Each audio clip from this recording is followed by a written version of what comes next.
C'est certainement l'un des plus beaux moulins du Lauragais en état de fonctionnement.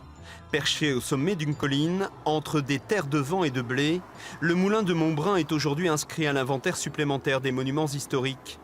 L'édifice date de 1680 et a fonctionné jusqu'au début du XXe siècle.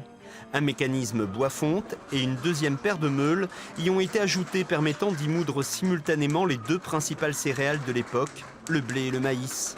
Le moulin a fonctionné jusqu'en 1960. Il aura fallu 10 années pour le restaurer. C'était un des rares moulins qui, sur le territoire ici du Sicoval, ou de cette partie du Lauragais, était un des seuls moulins qui soit encore relativement en état. C'est-à-dire qu'à l'intérieur, même ruiné, il y avait encore les mécanismes. Ce qui fait que, même s'ils étaient en état déjà de pourriture avancée, je parle des bois bien sûr, on pouvait reprendre les côtes, remesurer, etc. et le reconstruire à l'identique. La meule, en fait, vient broyer la graine et la farine s'évacue par les griffes de chaque meule pour tomber dans le bac. Et là, on appelle ça la mouture. Depuis, l'histoire du moulin se poursuit avec un couple de jeunes agriculteurs céréaliers. Sarrasin ou blé bio sont transformés ici. Le bâtiment a été l'une de leurs motivations pour s'installer sur la commune. C'est très surprenant parce que ce moulin a comme une âme, en fait. Voilà. Moi, j'ai appris à le connaître. Il y a des bruits, des sons que je connais. Voilà. L'ancrage territorial était important pour nous. Le patrimoine du village, un territoire rural et une dynamique au niveau circuit de proximité avec un marché déjà bien en place. La transformation du grain en pain a été possible avec la construction du four communal.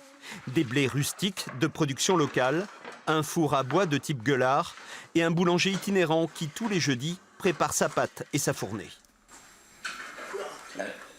La couleur du pain est différente, le goût l'est aussi, et j'utilise du levain naturel. Le pain se conserve plus longtemps.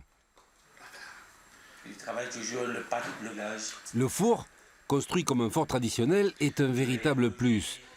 Une expérience superbe pour la commune.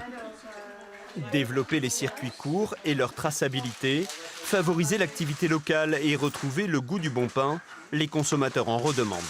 On sait ce qu'on mange. Voilà. C'est bon ça. Farine sans additifs, sans pesticides, voilà. On fait très attention à ce que l'on achète, que ça vienne à proximité des agriculteurs locaux. Voilà, on fait attention à ça, oui, en effet.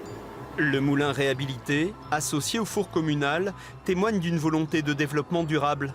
Un atout touristique, pédagogique et économique pour ce village de 500 habitants.